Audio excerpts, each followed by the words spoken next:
الحمدللہ رب العالمین والصلاة والسلام علی سید المرسلین اما بعد فاعوذ باللہ من الشیطان الرجیم بسم اللہ الرحمن الرحیم۔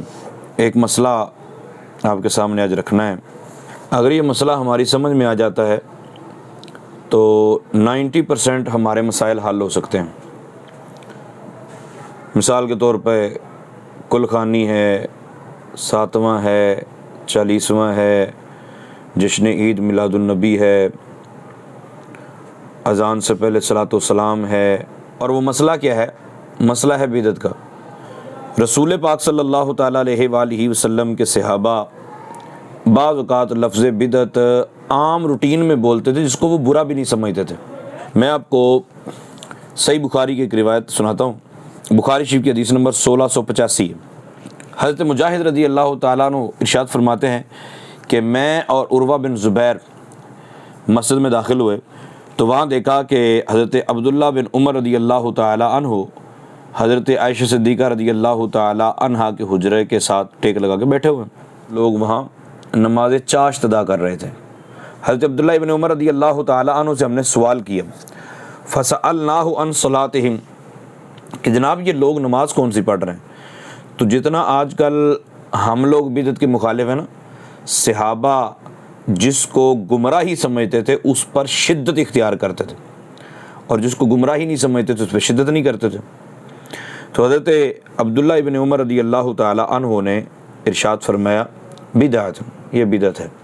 اچھا، حضرت عبداللہ ابن عمر رضی اللہ تعالی عنہ کا آرام سکون کے ساتھ جواب دینا کہ یہ کوئی حرام کام نہیں کر رہے، بدعت ہے، نیا کام ہے، رسول پاک صلی اللہ علیہ وسلم کے زمانے میں اگرچہ نہیں تھا لیکن یہ اتنی بری بات نہیں ہے، درست ہے، اچھا ہے، بدعت ہے مگر اچھا ہے۔ مصنف امام ابن ابی شیبہ جلد نمبر 2 صفحہ نمبر 172 پر موجود ہے۔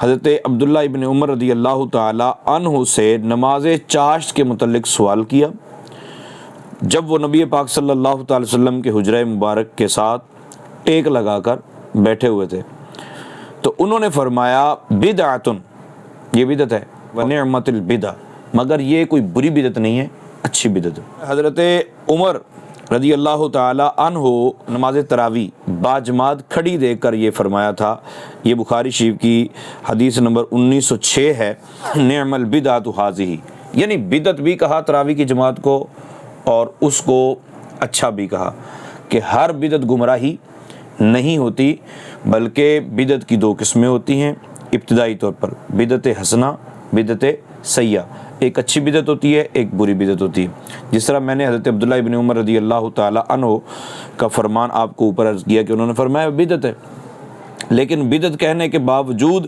آپ نے لوگوں کو سختی سے منع نہیں کیا ہوا تھا، لوگ تو نماز پڑھ رہے تھے، آپ بدعت بھی کہہ رہے تھے۔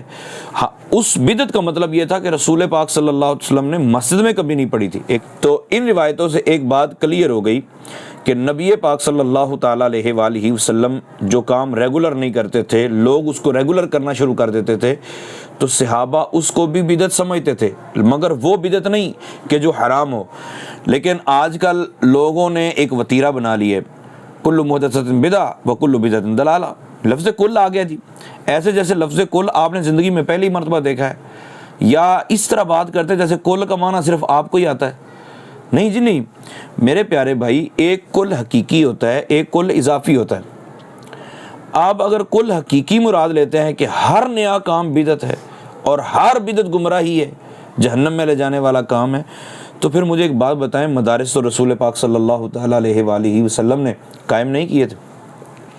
چلوں پہ لوگ جاتے ہیں، نبی پاک صلی اللہ تعالی وسلم کے صحابہ نے ایسا نہیں کیا تھا۔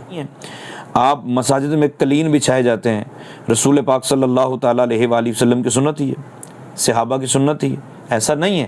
تو کیا ہو سکتا ہے کیونکہ ہمیں یہ جب دورہ پڑتا ہے تو ہم یہ بھی کہہ دیتے ہیں کہ جی یہ دین نہیں ہے، تو کیا مسجد میں قلین بچھانا دین نہیں؟ اگر مسجد میں قلین بچھانا دین نہیں ہے تو بتا دو اس کو جس نے قلین دیا کہ بھائی تجھے ثواب نہیں ملے گا، ٹھیک ہے۔ اذان سے پہلے صلاۃ و سلام پڑھنا، اب یہ ہمیں پریشانی ہوئی تھی، سرکار دو عالم صلی اللہ علیہ وسلم نے نہیں کیا، صحابہ نے نہیں کیا، لیکن خود اذان مسجد میں ادا کرنا، کیا 5 اذانیں مسجد کے اندر دی جاتی تھی؟ رسول پاک صلی اللہ علیہ وسلم کی سنت ہے، صحابہ کی سنت ہے، اگر صحابہ کی سنت ہے تو مجھے دکھا دیں۔ ہر وہ بدعت، ہر وہ نیا کام جس سے سنت کا نقصان ہوتا ہو، سنت اٹھ جاتی ہو، وہ بدعت گمراہی والی ہے، ٹھیک ہے؟ ہر بدعت گمراہی نہیں ہے، بلکہ بدعت کی قسمیں کی ہیں۔ اب اگر کوئی بندہ کہتا ہے نہیں جی ہر بدعت ہی گمراہی ہے، بھائی میں نہیں مانتا، رسول اللہ صلی اللہ علیہ وسلم نے فرما دیا ہے کہ ہر بدعت گمراہی ہے، ہر بدعت ہی گمراہی ہے، تو پھر میرا ایک سوال ہے، دو باتوں کا جواب دے دیں۔ ایک بات تو یہ ہے کہ حضرت عمر رضی اللہ تعالی عنہ نے بدعت بھی کہا اور اچھا بھی کہا۔ اب بخاری شریف کی اس روایت کا جواب آپ کیا دیں گے؟ پھر دوسری بات یہ ہے کہ یہ حضرت عمر رضی اللہ تعالی عنہ کے اس فرمان کی شرح میں بخاری شریف کی جتنی شروحات ہیں، بلکہ بڑے بڑے جتنے محدثین کرام گزرے ہیں، سب نے بدعت کی قسمیں کی۔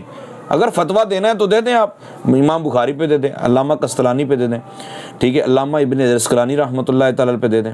1906 نمبر حدیث پاک ہے بخاری شریف کی، جتنی مرضی بخاری شریف کی شروحات دیکھ لیں، سب کے اندر یہ بات موجود ہے۔ اگر اس بات کو احباب ہمارے تسلیم کر جاتے ہیں کہ بعض بدعتیں گمراہی ہیں اور بعض بدعتیں اچھی بھی ہوتی ہیں، تو پھر جھگڑا ختم ہو جائے گا۔ بھائی سیدھی سی بات ہے، جشن عید میلاد النبی صلی اللہ تعالی وسلم کے اندر جو کام شریعت کے خلاف ہوتے ہیں اس کو ہم بھی گمراہی والی بدعت ہی کہتے ہیں، اور جو شریعت کے مخالف نہیں ہوتے بلکہ شریعت کے مطابق ہوتے ہیں، تلاوت ہوتی ہے، نعت خوانی ہوتی ہے، نبی پاک صلی اللہ علیہ وسلم کی عظمت کا بیان کیا جاتا ہے، تو یہ اچھے کام ہیں۔ جس سے دین کو فائدہ ہوتا ہو وہ بدعت اچھی ہے۔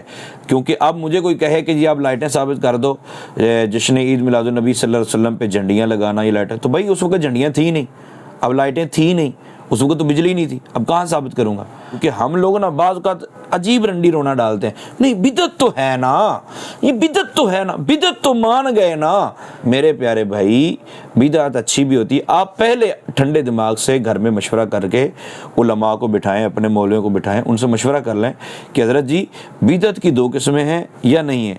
اگر بدعت کی دو قسمیں نہیں ہیں تو آپ نے جس سے بھی مناظرہ کرنا ہے، جس سے بحث کرنی ہے، آپ اس بات پہ بحث کریں کہ بدعت کی دو قسمیں، اس پہ تو مناظرہ ہی نہیں بنتا جی کل خانی دکھاؤ جی، 7واں دکھاؤ، 40واں دکھاؤ، فلاں دکھاؤ، فلاں دکھاؤ، فلاں کہاں لکھا ہے جی، کون سی حدیث میں لکھا ہے؟ میرے پیارے بھائی جو چیزیں بدعت ہیں اور وہ بدعت گمراہی والی ہیں، ان سے آپ نے لوگوں کو منع کرنا ہے، اور جو چیزیں بدعت ہیں مگر گمراہی کی طرف نہیں لے کے جا رہی بلکہ شریعت کو فائدہ دے رہی ہیں، لوگوں کو دین کی سمجھ دے رہی ہیں، لوگوں کو عقل سلیم مل رہی ہے، لوگوں کو دین سے قرب مل رہا ہے، تو ایسی بدعت سے آپ نے روکنا نہیں ہے۔ کہ عبداللہ ابن عمر رضی اللہ تعالی عنہ کا طریقہ ہے کہ اگر لوگ بدعت بھی کر رہے ہوں اور وہ بدعت اچھی ہو، بری بدعت نہ ہو، تو اس سے لوگوں کو منع نہیں کیا جاتا۔